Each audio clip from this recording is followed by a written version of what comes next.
Welcome friends. இன்றைக்கி நம்ம டேஸ்டியான லஞ்ச் ரெசிபிஸ் அங்கே பார்க்க போகிறோம். கூடவே டிஃபனும் பார்த்துக்கலாம். ஒயிட் ரைஸ் பண்ணிட்டேங்க. பீர்க்கங்காய் கூட்டு, சேனைக்கிழங்கு வறுவல், அப்புறம் பிரெட் உப்புமா இதாங்க பண்ணியிருந்தேன். வாங்க இந்த டேஸ்டியான லஞ்ச் ரெசிபி பிரேக்ஃபாஸ்ட் பார்க்குறதுக்கு முன்னாடி என்னோடய சேனலில் சப்ஸ்கிரைப் பண்ணாதவங்களாம் சப்ஸ்கிரைப் பண்ணிவிட்டு கூடவே பக்கத்தில் இருக்கிற பெல் ஐக்கானையும் கிளிக் பண்ணிக்கோங்க. வாங்க இப்போது எப்படி பண்ணலான்னு பார்க்கலாம். இப்போ நம்ம பீர்க்கங்காய், சேனைக்கிழங்கு இதெல்லாம் நல்லா கழுவிட்டு தோல்லாம் சீவிட்டு கட் பண்ணி எடுத்து வச்சுக்கலாங்க. நான் பருப்பு வேக வச்சிட்டேன். கொஞ்சம் பைத்தம்பருப்பு, துவரம்பருப்பு ஒரு பிடி தண்ணியில் ஊற போட்டுட்டு மஞ்சத்தூள், பெருங்காயத்தூள் இதெல்லாம் குக்கரில் போட்டுட்டு நம்ம ஊற வச்சுக்கலாம். ஒரு 10 நிமிஷம் நல்லா ஊறினதும் அடுப்பில் வச்சு நல்லா குழைய வேக வச்சு இறக்கி வச்சுக்கலாங்க. இப்போ இந்த பீர்க்கங்காய் சின்ன சின்ன பீஸாக கட் பண்ணிக்கலாம். வெங்காயம், தக்காளி, பச்சை மிளகாயும் கட் பண்ணிக்கலாங்க. அடுப்பில் ஒரு கடாய் வச்சுட்டு அதில் ஒரு 1/2 டம்ளர் தண்ணி ஊற்றிடலாம். தண்ணி நல்லா கொதிக்க ஆரம்பித்ததும் இந்த பீர்க்கங்காய், தக்காளி, வெங்காயம், பச்சை மிளகாய் இதெல்லாம் போட்டுடலாங்க.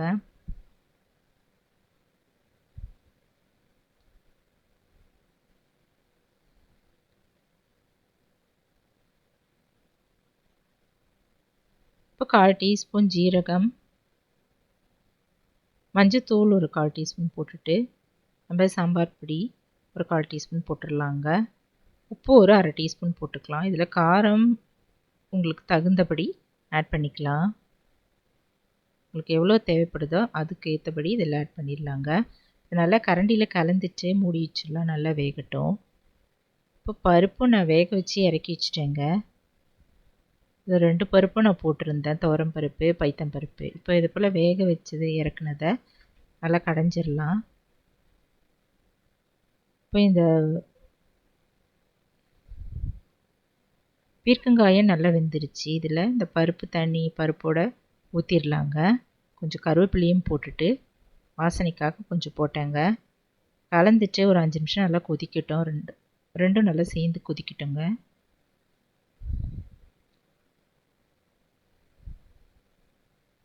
உப்பு பத்தலைன்னா கூட இப்போ இதில் ஆட் பண்ணிடலாம். நல்லா 5 நிமிஷம் கழித்து பார்க்கலாங்க. நல்லா கொதிச்சிருச்சு. இதை நம்ம இன்னொரு ஸ்டவ்வில் மாற்றி வச்சுட்டு இதுக்கு தாளிச்சிடலாம். தாளிக்கிற கரண்டி போட்டுட்டு கொஞ்சம் எண்ணெய் ஊற்றிட்டு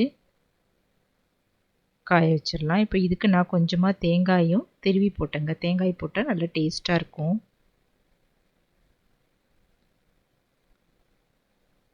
இப்போ எண்ணெய் நல்லா காஞ்சதும் பெருங்காயம், கடுகு, உளுத்தம்பருப்பு போட்டு தாளிச்சிடலாம்.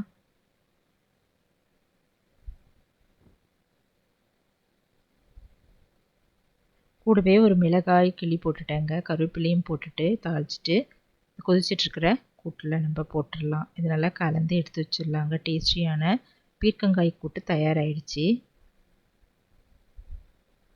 இப்போது அதே ஒரு சின்ன குக்கர் எடுத்துகிட்டு அதில் சேனைக்கிழங்கு இது போல் கட் பண்ணி போட்டுடலாங்க. தண்ணி முழுகிற அளவு ஊற்றிட்டு உப்பு, மஞ்சத்தூள் போட்டு நல்லா 2 சவுண்டு வர வரைக்கும் வெயிட் போட்டு வேக வச்சு இறக்கி வச்சுக்கலாம். நல்லா தொட்டு பார்த்தா நல்லா அழுந்தணுங்க. அந்த ஸ்டேஜை நம்ம வேக வச்சு இறக்கி வச்சுக்கலாம். ரொம்ப குழைய வேக வைக்க வேண்டாம். இப்போ இதை இன்னொரு கிண்ணத்தில் ட்ரான்ஸ்ஃபர் பண்ணிவிட்டு ஆற வச்சுக்கலாங்க. அதுக்குள்ளே நம்ம சாதமும் நல்லா வெந்துருச்சு. இன்னும் கொஞ்சம் வேகணும். இப்போ பிரெட் உப்புமா பண்ணலாம். ஒரு 7-8 ஸ்லைஸ் பிரெட் ஸ்லைஸ் எடுத்து வச்சுக்கலாங்க. வெங்காயம், தக்காளி, இஞ்சி, பச்சை மிளகாய் இதெல்லாம் கட் பண்ணி எடுத்து வச்சுக்கலாம். கொஞ்சமாக கொத்தமல்லியும் கட் பண்ணிக்கலாங்க. இப்போ ப்ரெட்டை சின்ன சின்ன துண்டுகளாக நம்ம கட் பண்ணிக்கலாம்.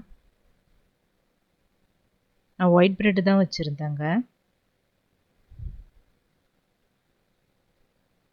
இப்போ வீட் ப்ரெட்டு இருந்தால் கூட ரொம்ப நல்லது.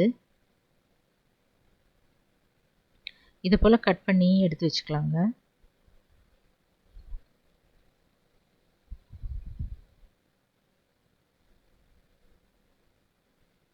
இப்போ அடுப்பில் ஒரு கடாய் வச்சுட்டு கொஞ்சமாக எண்ணெய் ஊற்றிடலாம். எண்ணெய் காஞ்சதும் இதில் கடுகு போட்டு தாளிச்சிடலாங்க. கடுகு நல்லா பொரிஞ்சதும் நம்ம பச்சை மிளகாய், இஞ்சி, வெங்காயம் இதெல்லாம் போட்டு ஒரு 2 நிமிஷம் வதக்கிக்கலாம்.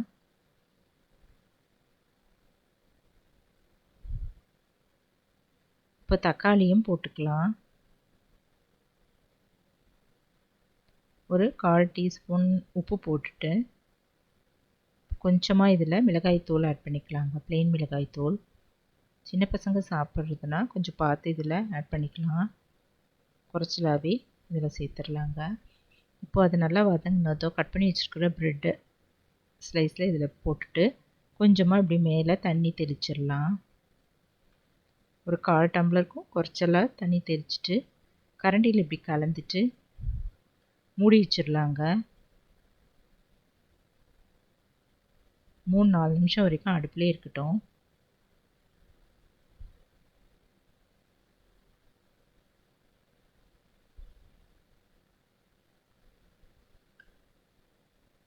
இப்போ நம்ம திறந்து ஓப்பன் பண்ணி பார்க்கலாங்க. எல்லாமே ஒன்றா சேர்ந்துருச்சு. மேலே நம்ம கட் பண்ணி வச்சு கொத்தமல்லி மேலே தூவிட்டு நம்ம இறக்கி வச்சுக்கலாம். இப்போ டேஸ்டியான ப்ரெட் உப்புமா தயாராகிடுச்சுங்க. ரொம்ப அருமையாக இருந்தது.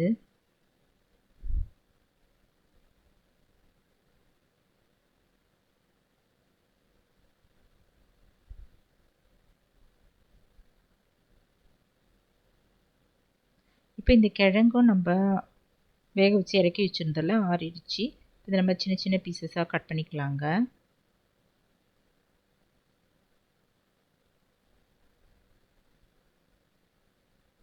இதே போல் நம்ம எல்லாத்தையும் கட் பண்ணி எடுத்து வச்சிடலாம். இது மேலே ஒரு 1/2 ஸ்பூன் உப்பு, ப்ளெயின் மிளகாய்த்தூள் ஒரு 1/2 ஸ்பூன் போட்டுக்கலாம். போட்டுட்டு கரண்டியிலே அப்படி கலந்துட்டு எடுத்து வச்சிடலாங்க.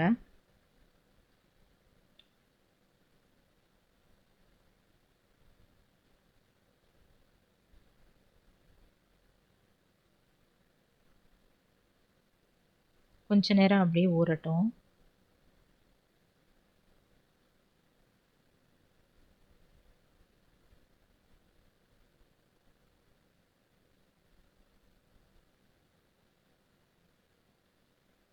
இப்போ சாதமும் வெந்துருச்சு. நான் வடிச்சிட்டேன். ஸ்டவ் ஆஃப் பண்ணிவிட்டு நான் இறக்கி வச்சுட்டேங்க.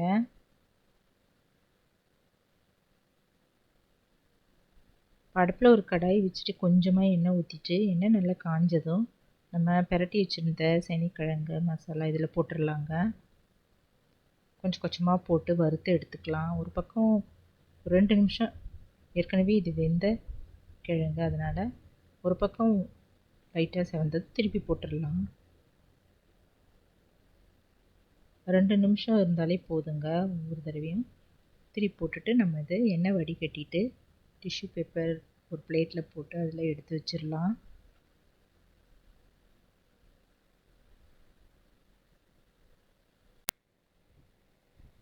இப்போ லஞ்சுக்கு சேனைக்கிழங்கு வறுவல், பீர்க்கங்காய் கூட்டு, பிரேக்ஃபாஸ்ட்டுக்கு ப்ரெட் உப்புமா கூடவே ஒயிட் ரைஸும் ரெடி ஆகிடுச்சுங்க. நீங்களும் இதை ட்ரை பண்ணி பாருங்கள். எப்படி இருக்குன்னு சொல்லுங்கள். இந்த வீடியோ பிடிச்சதுன்னா குக்கிங் வித் சித்ரா அன்பு சேனலில் சப்ஸ்கிரைப் பண்ணிக்கோங்க. தேங்க்ஸ் ஃபார் வாட்சிங். நம்ம அடுத்த வீடியோவில் பார்க்கலாம். நன்றி, வணக்கம்.